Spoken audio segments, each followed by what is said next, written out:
My name is Jasper, and a couple of years ago, I worked as a fire lookout. At first, I thought it would be an easy job, easy money. I've always loved peace, quiet, and being alone, so it seemed like the perfect fit for me. At least, that's what I thought. And that's probably what you'd think too, until you find yourself alone in the middle of the woods at night, miles away from the nearest person. That's when you realize being alone can drive you crazy, especially when you start to feel like you're not alone. My first day on the job was pretty standard, nothing special. I learned how to use the radio, how to scan the forest with binoculars, how to fill out reports, and of course, how to drink way too much coffee. My fire watchtower had everything I needed to live up there: a small fridge, a stove, a sink, a bed, and a computer. No internet though. Luckily, there were plenty of downloaded movies and a few old games on that computer. But honestly, I preferred reading. I had brought a few books with me. It seemed like the perfect place to get away from the noise of the city and clear my head. Chance to be alone with my thoughts. But when night fell, everything changed. I stepped outside and looked out over the forest from the top of the tower. I had never seen or felt anything like it before. The sheer emptiness, the total silence, and the terrifying realization that for miles around, I was completely alone. My head was spinning with thoughts, but one thing became very clear. I had no desire to ever set foot in that forest at night. The tower became my little sanctuary. Up there, I felt safe. I scanned the forest with my binoculars, took some notes, and radioed in my report. No fires spotted, all clear. Then I heated up some mac and cheese, ate dinner, and got ready for bed. I didn't feel like reading anymore. I just closed my eyes and slept like a rock. I slept until 5 a.m. I really didn't want to wake up that early, but I had to file a new report. I got up, brewed some coffee, and stepped outside. Smoke. I spotted smoke from a campfire about a mile to the southwest. I immediately reported it over the radio, grabbed my ID, and started walking toward the smoke. It was early morning. The sun was just starting to rise. I was still half asleep and annoyed that some campers had dragged me out so early. I hadn't even had my first sip of coffee. That's all I was thinking about at the time. But when I got there, I realized things weren't so simple. I found a campfire and a tent, but no people. The fire wasn't burning anymore, just smoldering, sending up thin trails of smoke. I poured water from my bottle onto the coals and covered them with dirt. Then I radioed in. No trespassers in sight. A few minutes later, I got a response, an order to locate the campers. I called out, loud, several times. No answer. I walked around the area, searching through the woods. No footprints, no trash, no signs of anyone. It was like they had vanished into thin air. What was I supposed to think? Aliens? Come on. Fine, I told myself. I did my job, let the cops handle the rest. I headed back to my tower. By the time I got there, the sun was fully up. I made myself breakfast, finally had my coffee, and read a book. That's pretty much how my entire day went. Nothing interesting happened. That night, I went to bed again, but this time, I couldn't fall asleep, so I decided to read. About 20 pages in, my eyelids started getting heavy, and then I heard it. A woman's scream. What the hell was that? I jumped up, grabbed my flashlight and binoculars, and scanned the forest. I couldn't see anyone, but of course the flashlight only lit up a small area. Beyond that, it was just pitch-black trees. I put on my uniform and climbed down the tower. All I took with me was the flashlight, and I started walking in the direction where I had seen the smoke that morning. At that moment, it didn't even cross my mind that I was breaking protocol. I didn't call dispatch. I didn't wait for orders. I didn't bring pepper spray for self-defense. Maybe it was because I was inexperienced. Maybe I was just too tired to think straight. But I completely forgot about the rules. I was heading toward the campfire spot because it was the only place I knew where people might be. When I got there, I realized nothing had changed since the morning. The fire was still buried under dirt. The tent was still standing in the same place. It was at that moment I sort of snapped out of autopilot. Up until then, I had been moving without really thinking. Now I realized I was standing in the middle of a dark forest, surrounded by trees and strange noises. I started to feel uneasy. Looking back at my tower from afar, I felt an overwhelming urge to return as soon as possible. But I couldn't, because I heard the scream again.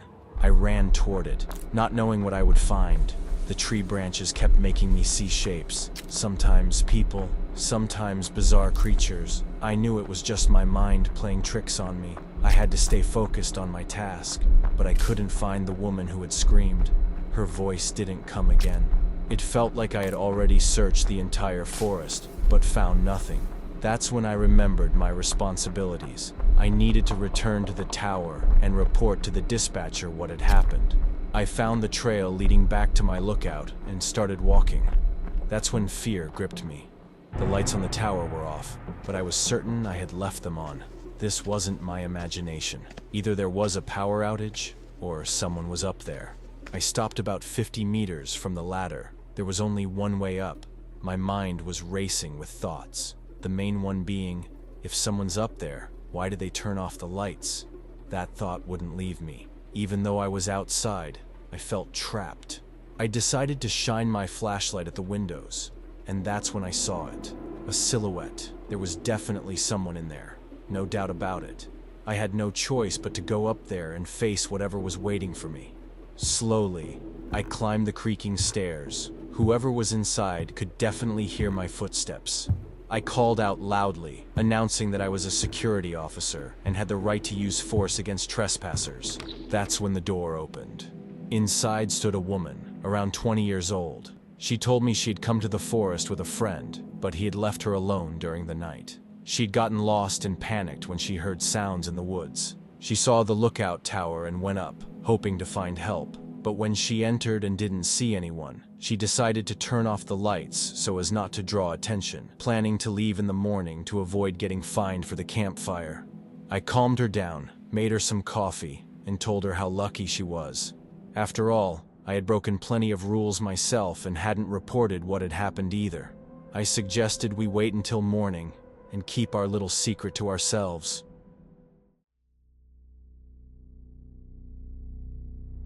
This story is from Russia, so some details might be unfamiliar to you. My name is Alexander, and I've been working as a night security guard at a daycare center for the past 15 years. I'll attach a photo of the building, but I won't share the address. I'm not sure if other countries have places like our Daytysky Sad, though I'm guessing they do, even if they're called differently.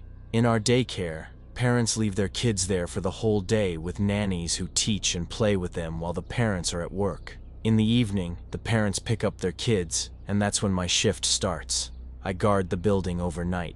During the night, I'm the only one inside, and I don't carry any weapons. My job is simply to patrol the property and report if there's a fire. Over these 15 years, I've chased away teenagers hanging around the playground and packs of stray dogs. The building is close to a forest, so wild dogs often come by looking for food in the trash bins. I was never scared of walking through dark hallways at night. Before this, I worked night shifts at a hospital and saw nothing frightening. But everything happens for the first time. That day, I came to work as usual at 7 p.m. I saw off the last employees at the gate and locked it behind them. Then I went to my little room and sat on the bed. The room was tiny, just a bed, a small nightstand, and an old TV. That was it. I turned on the TV to watch soccer. I've been a Barcelona fan for years, and they were playing that night. Everything was going as usual until I suddenly had to use the restroom, which was right outside my door. As I stepped into the hallway, I heard a strange noise. Something fell? Maybe? I didn't think much of it and went about my business. My night shifts are pretty uneventful. I just sit and watch TV, occasionally making rounds. The pay wasn't great, only 15,000 rubles per month, which was about $200 at the time. You're probably shocked by how little that is. Honestly, so am I. But I'm disabled, and this job suited me.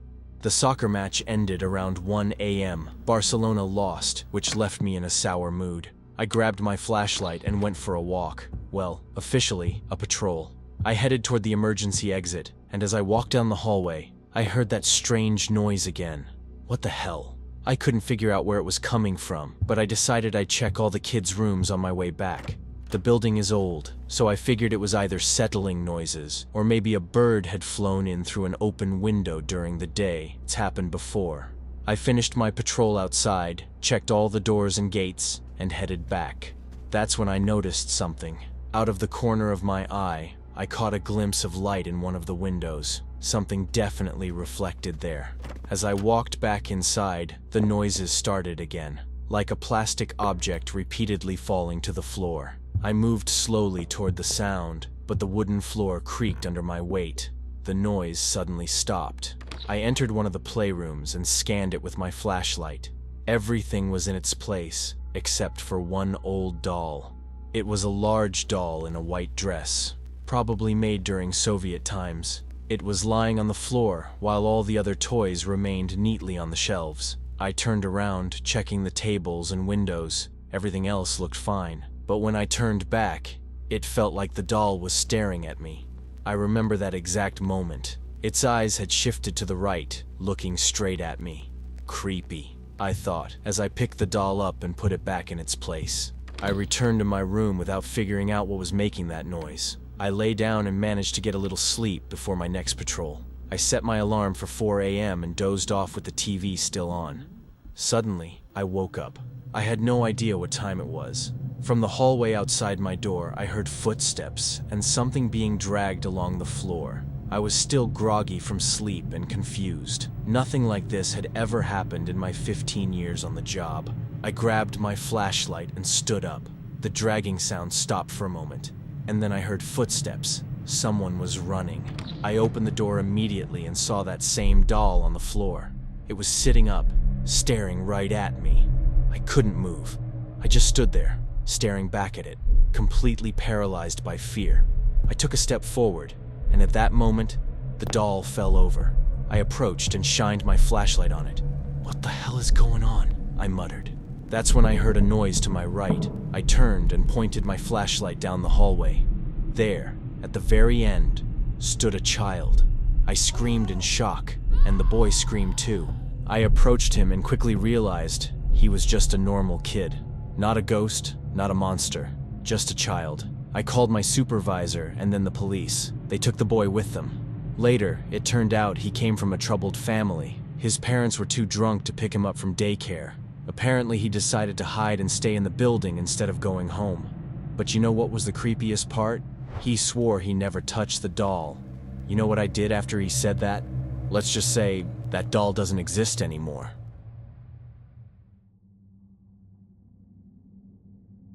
Hey everyone who's listening. My name is Jim, and I want to tell you about a creepy story that happened to me 4 years ago during a night shift. I was a deputy sheriff back then, and that night I was on patrol with my partner. Over the years working in law enforcement, I'd seen a lot. Murders, robberies, crazy people. But this time things were different. Sean, my partner, and I were parked outside a diner, eating fries right there in the cruiser. At exactly 10 p.m., dispatch radioed in a welfare check. Someone reported a child who might be home alone. We were told to go check it out, but there weren't many details. Just an address. A few minutes later, we pulled up to the house. All the lights inside were off. I rang the doorbell, knocked on the door. Nothing. It felt like the house was empty. I called out, announced myself as law enforcement, and asked for someone to open the door. Still no response, just silence. I told Sean to head back to the car and let dispatch know there was no answer. Meanwhile, I decided to walk around and check the backyard. There was a glass sliding door back there. It was closed, but as I scanned with my flashlight, I noticed another door slightly ajar. When I aimed my light toward it, I saw a face. There was a grown man inside, skinny, pale, and strange. I can't quite describe it, but his expression was one of pure fear. I waved at him and asked again if he could open the door.